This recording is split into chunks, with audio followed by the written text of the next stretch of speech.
नमस्कार, day news में आप सभी तमाम दर्शकों का बहुत बहुत स्वागत है। मैं हूं आपके साथ अनामिका। चलिए आगे बढ़ने से पहले एक नजर डालते हैं उन खबरों पर जो बनी हैं आज की सुर्खियां।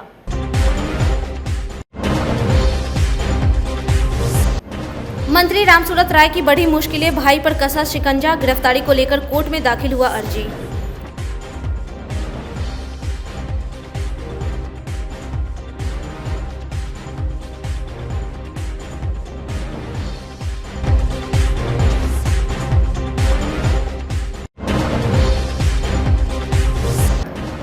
मंत्री रामसूरत राय पर भूमाफियाओं से भी सांठगांठ होने का लगा आरोप। बिहार युवा सेना ने बर्खास्तगी की मांग करते हुए किया प्रदर्शन।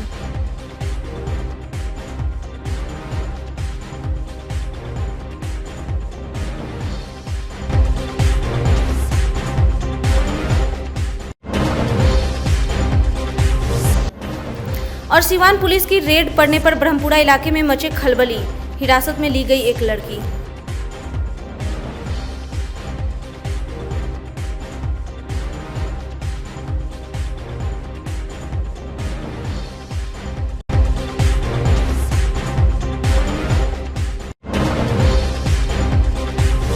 ये थी सुर्खियां और अब खबरें विस्तार से। शराब प्रकरण मामले में पटना से लेकर मुजफ्फरपुर तक मचे सियासी घमासान के बीच मुजफ्फरपुर पुलिस ने भूमि सुधार एवं राजस्व मंत्री रामसूरत राय के भाई हंसलाल समेत 4 आरोपितों को गिरफ्तारी वारंट के लिए कोर्ट में अर्जी दाखिल कर दी है।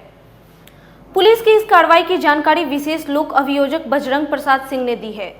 उन्होंने बताया कि हंसलाल राय समेत 4 आरोपितों की गिरफ्तारी वारंट के लिए पुलिस की ओर से विशेष उत्पाद कोर्ट में अर्जी दाखिल की गई। विशेष कोर्ट से वारंट की मंजूरी मिलते ही पुलिस आरोपितों की गिरफ्तारी के लिए छापेमारी करेगी। वहीं आपको बता दें कि कई दिनों से विधानसभा से लेकर मुजफ्फरपुर तक विपक्षी पार्टियों की ओर से इस मुद्दे पर हंगामा किया जा रहा है। इस मामले में बोचहा थाना में 9 लोगों पर प्राथमिकी दर्ज की गई है, जिसमें 5 लोगों को गिरफ्तार किया जा चुका है।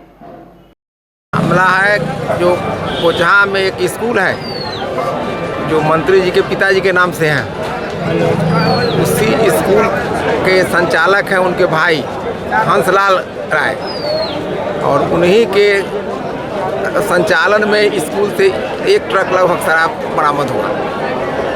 जी, तो उन लोगों के खिलाफ आज पुलिस ने क्या आवेदन दिया है कोर्ट में? आवेदन दिया है जो उनके खिलाफ वारंट जारी करने के लिए। कितने लोगों के खिलाफ वारंट के लिए अप्लाई किया गया? अभी तो 4 आदमी के लिए किया गया है। कौन कौन? अब नाम तो हमको अभी क्या लगे, एक हंसलाल राय को जानते हैं, बाकी और उनके साथ और लोग हैं। क्या पर्चा हुआ? करते क्या है? शराब मामले में बुरी तरह घिरे मंत्री रामसूरत राय की मुसीबत कम नहीं हो रही। अब मंत्री जी पर जमीन हड़पने का आरोप लगाते हुए बिहार युवा सेना ने उनकी बर्खास्ती की मांग की। समाहरणालय में धरना देते हुए संगठन के राष्ट्रीय अध्यक्ष दीनबंधु क्रांतिकारी ने कहा कि मंत्री रामसूरत राय न सिर्फ शराब बल्कि भूमाफियाओं के साथ मिले हुए हैं। धरना में कांग्रेस, युवा संघर्ष शक्ति, ग्राम वार्ड निर्माण समिति सहित अन्य संगठनों के सदस्य शामिल रहे। दीनबंधु ने कहा कि मंत्री जी पर रूनी सैदपुर में भी एक गरीब परिवार का जमीन हड़पने का आरोप है। उसका मामला अभी भी कोर्ट में चल रहा है।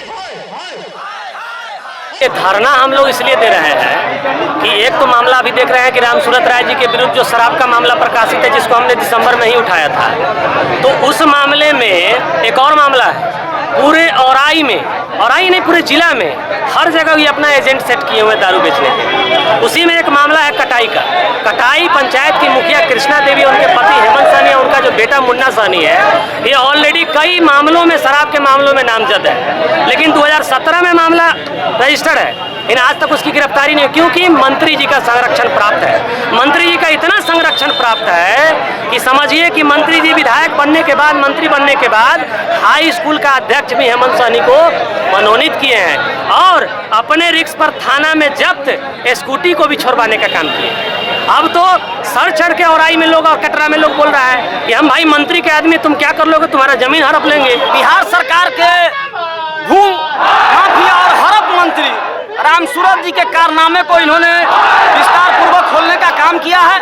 देखिए, हम लोग तो शुरू से कह रहे हैं कि यह सरकार जो है शराबियों के चंदे से बनी हुई सरकार है। इस सरकार में न कोई शासन है, न गरीबों के लिए राशन है, केवल और केवल झूठा भाषण है। बिहार सरकार के मंत्री से जिला कांग्रेस कमेटी भी इस युवा सेना के कार्यक्रम को अपना पूरा समर्थन देते हुए हम यह बिहार सरकार से मांग करते हैं कि यदि आप में थोड़ी सी भी नैतिकता बची हुई है, जिसकी दुहाई आप दिया करते थे, आप उस अपने लोहिया और कर्पूरी के समाजवाद का जो परिभाषा देते हैं, क्या गरीबों के जमीन को हड़पना, सुशासन का शराब मंत्रियों के द्वारा बेचना, एक मंत्री को विधानसभा आसन को उंगली दिखाना, किसी मंत्री के सामान को जाकर के कार्य योजना का निरीक्षण करना, तो किसी मंत्री के भाई को जाकर के सरकारी योजना का उद्घाटन करना। क्या बताइए, बिहार के इतिहास में जो एक नंबर की पार्टी है वो विपक्ष में बैठी हुई है, और जो तीसरे नंबर की पार्टी है वो बिहार में सत्ता में बैठी हुई है। ये आजाद भारत ही नहीं, पूरे देश भर में यह पहला उदाहरण है।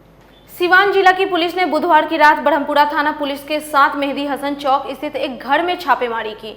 इस दौरान लोगों ने हंगामा शुरू कर दिया। छापेमारी की सूचना पर लोगों की भीड़ जुटने लगी। छापेमारी को लेकर इलाके में कई तरह की चर्चा होती रही। मौके से पुलिस ने एक लड़की को हिरासत में ले लिया। लड़की सिवान की रहने वाली है।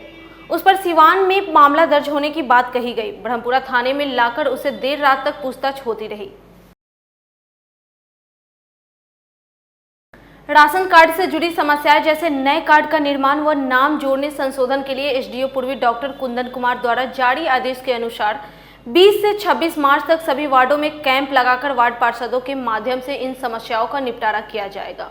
इधर गुरुवार को नगर विधायक विजेंद्र चौधरी और सुरेश कुमार के नेतृत्व में कई बार पार्षद प्रतिमंडल ने एसडीओ पूर्वी से मुलाकात कर कैंप के विषय में जानकारी प्राप्त की।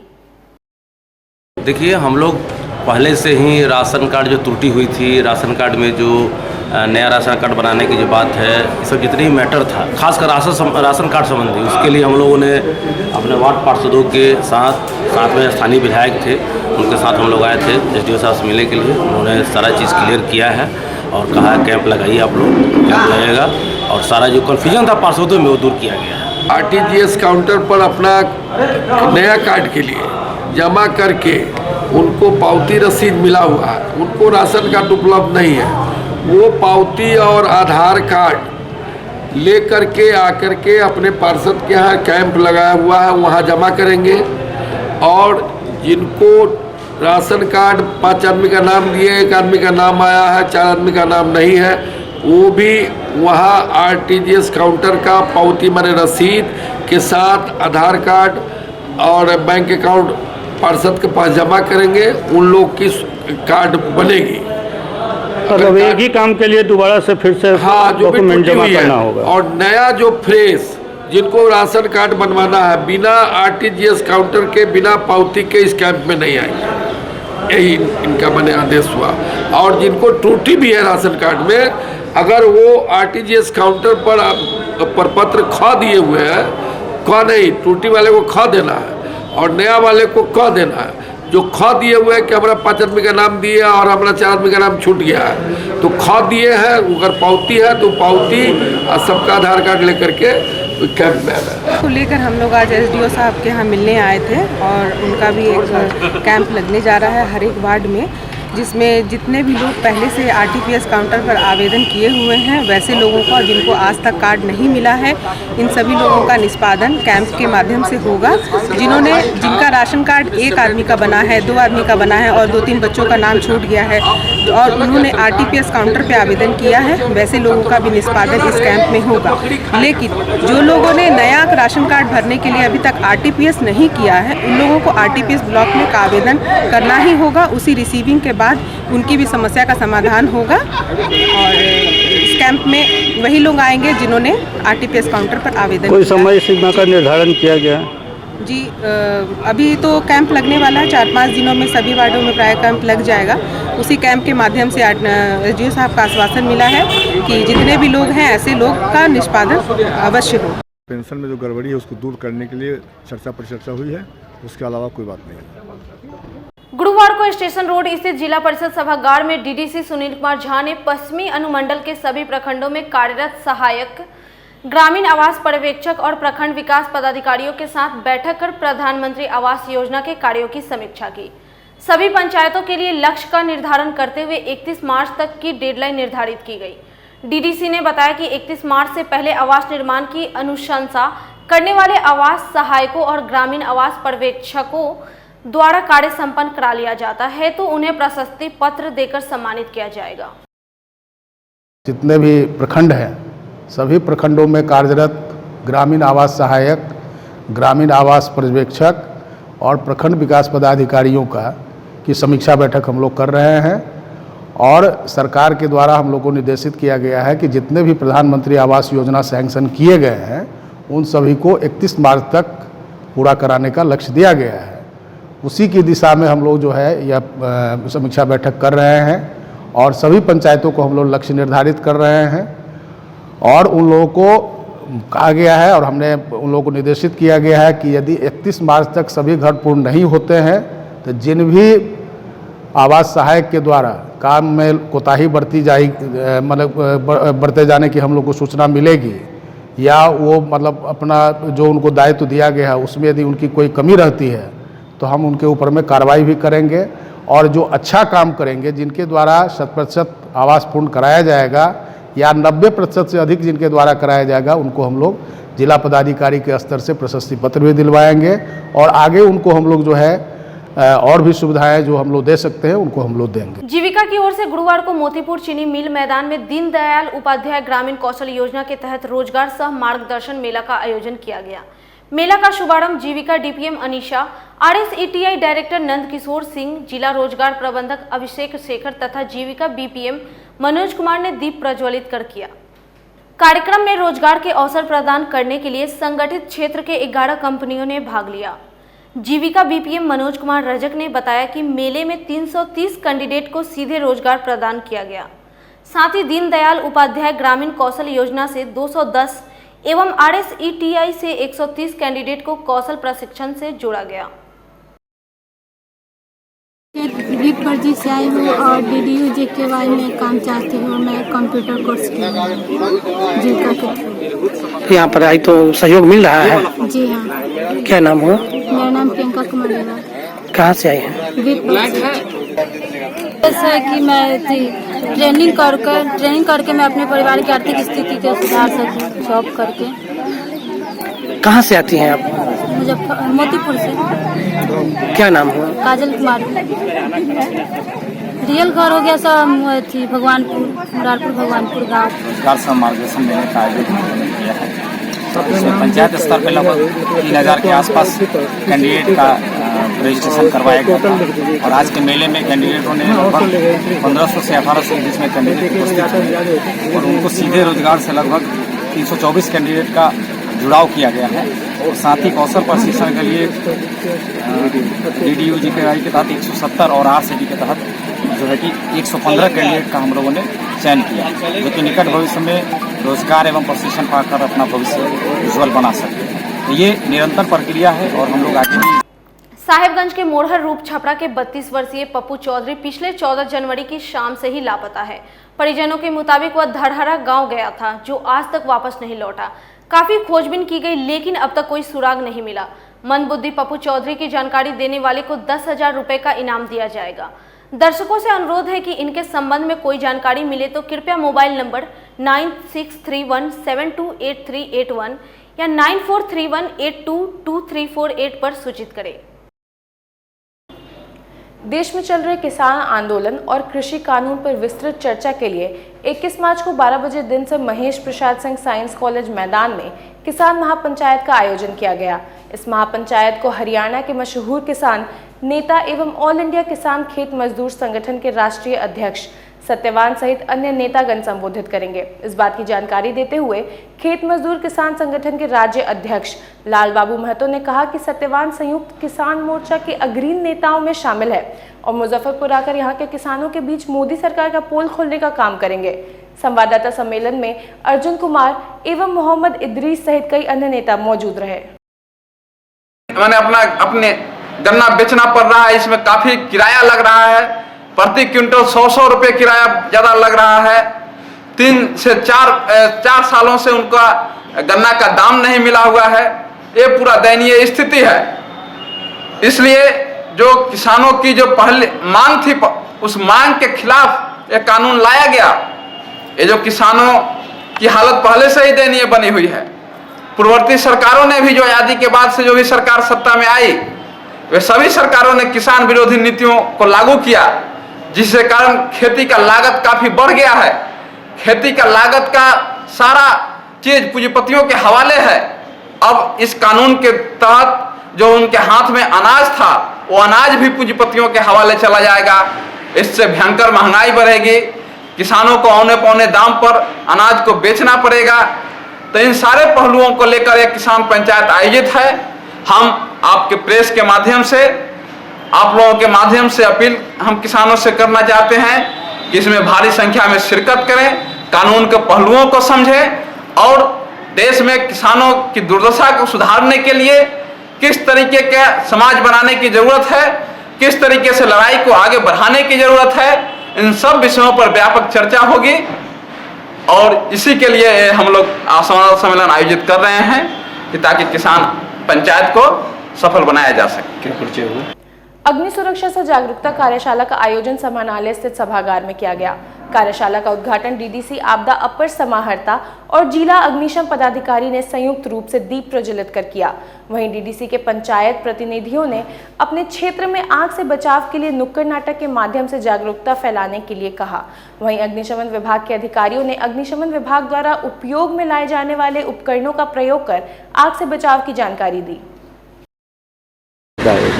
आज की कार्यशाला जो अगलगी वगैरह की जो घटना होती है, बहुत बड़ी आपदा है ये, उससे पूर्व की क्या तैयारी हो, उस दौरान क्या करना चाहिए और उसके बाद हम लोग क्या कर सकते हैं, उसी के संबंध में यह कार्यशाला रखी गई है। उसके साथ साथ अन्य जो आपदाएं हैं उसके संबंध में भी यहाँ पर इस कार्यशाला में चर्चा की जाएगी और उससे बचाव के उपाय वगैरह बताए जाएंगे। एडवोकेट एसोसिएशन के द्वारा गुरुवार को कोर्ट परिसर में बनाए गए शुद्ध पेयजल काउंटर का उद्घाटन जिला एवं सत्र न्यायाधीश के द्वारा किया गया। एडवोकेट एसोसिएशन के अध्यक्ष और सचिव ने बताया कि गर्मी की शुरुआत हो चुकी है और अधिवक्ताओं और कोर्ट में आने जाने वाले लोगों के लिए पीने की पानी की समस्या हो रही थी, जिसे लेकर एडवोकेट एसोसिएशन के द्वारा शुद्ध पेयजल प्याऊ की आज से शुरुआत की गई है। को बहुत बड़ी परेशानी गर्मी के दिनों में होती थी। दूसरी बात है कि आप समझ रहे हैं कि अब नीतीश जी का भी जल नल प्रोग्राम है, सभी जगह पानी पहुंचाया जा रहा है। शुद्ध पानी के लिए कम से कम अधिवक्ताओं को शुद्ध पानी मिले, इसके लिए ये व्यवस्था की गई। किनके द्वारा उद्घाटन किया गया? उद्घाटन श्री राकेश मालवीय प्रभारी जिला जज हैं उनके द्वारा और उनके साथ प्रिंसिपल जज साहब, एडीजे 2 साहब, शुक्ला साहब, एडीजे 12, एडीजे 10, एडीजे 15 और इस प्रकार अर्चना मैडम, रचना श्रीवास्तव मैडम, सभी एडीजे लोग थे और उनके साथ सभी मिल अधिवक्ताओं और यहाँ जो न्यायालय परिसर में जो मीटिंग आते हैं उनके लिए शुद्ध जल की व्यवस्था तो हम लोगों ने प्राथमिकता में रखा और उसके अनुसार हम लोगों ने इंतजाम किया है और आगे भी करते रहेंगे। और इससे मैं समझता हूँ कि यहाँ के जो न्यायालय परिसर के लोग हैं, चाहे अधिवक्ता हैं, चाहे जो बिहार से आते हैं, लोग बहुत खुश हैं। साहब हम लोग यहाँ आएंगे तो हम लोगों को शुद्ध जल मिलेगा और शुद्ध जल हमको जैसा मैं समझता हूँ कि स्वास्थ्य के लिए बहुत आवश्यक है। इस आवश्यकता को बहुत दिनों से हम लोगों ने महसूस किया, महसूस करते आ रहे हैं और आज जज साहब ने आकर इसका उद्घाटन किया और आज से शुरू हो गया। 1974 छात्र आंदोलन के 47वीं वर्षगांठ पर नागरिक मोर्चा ने छाता चौक स्थित जेपी स्मारक पर श्रद्धांजलि सभा का आयोजन किया, जिसमें बिहार सरकार के पूर्व मंत्री सुरेश शर्मा, मोर्चा के महासचिव मोहन प्रसाद सिन्हा सहित उपस्थित लोगों ने 74 आंदोलन के महानायक, महान स्वतंत्रता सेनानी लोकनायक जयप्रकाश नारायण की प्रतिमा पर माल्यार्पण कर श्रद्धा सुमन अर्पित किया और कहा कि आज फिर से एक जेपी की जरूरत है। आज ही के दिन हमारे लोकनायक जयप्रकाश नारायण जी ने जो सभी को संगठित करके जो इन्होंने योजना चलाई थी जिससे बिहार समृद्ध हुआ, हम लोगों को एकता हुई, सभी पार्टी का मिलन हुआ, उसका नेतृत्व जो उन्होंने किया वो आज का दिन था। इसलिए आज उनके चरणों में हम सभी मुजफ्फरपुर वासी आकर उनके माल्यार्पण कर रहे हैं और उनको याद कर रहे हैं कि उन्होंने जो बिहार के लिए ही नहीं पूरे देश के लिए किया, वह भूमिका, अग्रणी भूमिका उनकी थी। उस पर हम लोग चलेंगे तो निश्चित तौर से बिहार और भारतवर्ष एक समृद्ध राष्ट्र बनेगा। इसलिए हम लोग आज उनके चरणों में माल्यार्पण पुष्पांजलि अर्पित किया। देश में विभिन्न सार्वजनिक क्षेत्र के बैंकों और बीमा कंपनियों के निजीकरण के निर्णय के विरोध में गुरुवार को मिथनपुरा स्थित भारतीय जीवन बीमा निगम के प्रांगण में LIC कर्मियों ने प्रदर्शन किया। बीमा कर्मियों का कहना है कि केंद्र सरकार सार्वजनिक क्षेत्र के बैंकों और बीमा कंपनियों को कॉरपोरेट घरानों को बेचना चाह रही है। वहीं हड़ताल की वजह से कार्यालय बंद है, जिससे ग्राहकों को परेशानियों का सामना करना पड़ा। आज हिंदुस्तान के भारतीय जीवन बीमा निगम के केंद्रीय संगठन के आह्वान पर भारतीय जीवन बीमा निगम के तमाम अधिकारी और कर्मचारी एक दिवसीय हड़ताल पर हैं। हमारी 3 मुख्य मांगे हैं अभी तत्काल में। वह हैं, पहला 1/8/2017 से जो लंबित हमारा वेतन पुनरीक्षण है उसको अविलंब किया जाए। दूसरा, बीमा क्षेत्र में FDI का जो सीमा 74% किया गया है उसको तुरंत वापस लिया जाए उस बिल को। और तीसरा, LIC के शेयर को IPO के तहत 10% बेचने की जो सरकार की मंशा है, प्रस्तावित है, उसको इमीडिएट वापस लिया जाए। इसके लिए हिंदुस्तान भर के तमाम सब श्रमिक संगठन जो बीमा क्षेत्र में कार्यरत हैं का उनके सारे सदस्य काफी उत्तेजित है। मार्च तो आज हड़ताल, हम घर पे लोग बोल रहा है लेकिन कोई बोला नहीं हड़ताल नहीं है, जाइए आप। क्या नाम हुआ आपका? रेखा देवी। खबड़ा के भेल कॉलोनी में पिछले 14 मार्च से चल रहे श्रीमद् भागवत साप्ताहिक कथा ज्ञान यज्ञ के 5वें दिन गोवर्धन पूजा के साथ 56 भोग का आयोजन किया गया। वृंदावन के कथावाचक विप्र श्री विकास जी महाराज के श्रीमुख से कथा श्रवण करने के लिए श्रद्धालुओं की भीड़ उमड़ पड़ी। यज्ञ का पूर्णाहुति और महाप्रसाद 21 मार्च को होगा। आज कथा का 5वां दिन है और आज की कथा में आचार्य श्री जी के द्वारा नंदोत्सव का वर्णन किया जाएगा। अनेकों दिव्य लीलाओं प्रसंग का वर्णन होगा और साथ में भगवान के गिरिराज पर्वत धारण करने की लीला का आज प्रसंग सहित वर्णन किया जाएगा। ये सब आज दिव्य कथाएं होंगी। और क्या कुछ? और आज 5वां दिन है, पिछले 4 दिन से कथाएं चल रही हैं। पूज्य महाराज श्री सेवाओं के लिए ये कथा सेवा में समर्पित किए हुए हैं। VND सेवा संस्थान जो कि धर्म रक्षा के कार्य, पीड़ित मानवता के उत्थान के कार्य। इधर शेरपुर शिव मंदिर NH 28 पर चल रहे शिव महापुराण कथा के दूसरे दिन आचार्य रामकृष्ण जी महाराज ने शिव पुराण की व्याख्या की। इस अवसर पर प्रोफेसर CS राय, राजू तिवारी, मंजू देवी सहित काफी संख्या में श्रद्धालुगण मौजूद रहे। जी बताइए क्या हो रहा है? शेरपुर शिव मंदिर प्रांगण में आज कथा के दूसरे दिन श्री रामकृष्ण महाराज शास्त्री द्वारा शिव महापुराण की चर्चा की गई। इसमें सैकड़ों श्रद्धालु लोग उपस्थित होकर कथा का लाभ उठाए। मंदिर प्रांगण में ये शिव महापुराण का आयोजन किया गया, जिसका आज दूसरा दिन है। और इस आयोजन के मुख्य वक्ता पंडित रामकृष्ण जी हैं और अपने विद्वता के प्रदर्शन से महाराज जी ने सारे लोगों के मन को मुग्ध कर दिया है। और मैं समझता हूँ इनके महिमा से ये सारे क्षेत्र में जो है लोगों के कायाकल्प और मन के परिवर्तन के लिए इनका ये प्रवचन काफ़ी है। ऐसे तो इस मंदिर का अपना एक महत्व है। ये महत्व बहुत पुराना मंदिर है और यहाँ बहुत दिनों से लोग श्रद्धालु आकर के अपने मनोकामना का पूर्ण करते हैं। मोतीपुर के नड़ियार सीढ़ी नवादा कबीर मठ के प्रांगण में श्री श्री गोवर्धन महायज्ञ एवं श्री कृष्ण कथा मृता महायज्ञ के लिए गुरुवार को कलश यात्रा निकाली गई, जिसमें 1151 कन्याओं ने भाग लिया। गाजे बाजे हाथी घोड़े के साथ कलश यात्रा निकाली गई। मंत्रोच्चारण के साथ कन्याओं ने बूढ़ी गंडक नदी से जल लेकर यज्ञ स्थल पर पहुंची। आरती के बाद प्रसाद वितरण किया गया। इस दौरान श्रद्धालुओं की भीड़ उमड़ पड़ी। महायज्ञ का समापन 24 मार्च को होगा। बहुत खूबसूरत, बहुत मस्ती किया, अच्छा लगा। वहाँ जाने पर भक्ति का बहुत माहौल था और अच्छा लगा, खुशी हुई।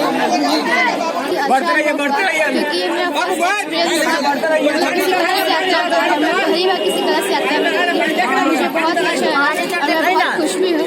और एक ऐसा यात्रा करना भी चाहिए क्योंकि ये आत्मा को शांति देने वाली है। बृहस्पतिवार 18/3/2021 से लेकर 2024-2021 तक चलेगा और आपको इस गोवर्धन यज्ञ में आज कलश यात्रा हजारों की संख्या में लड़कियां गई हैं।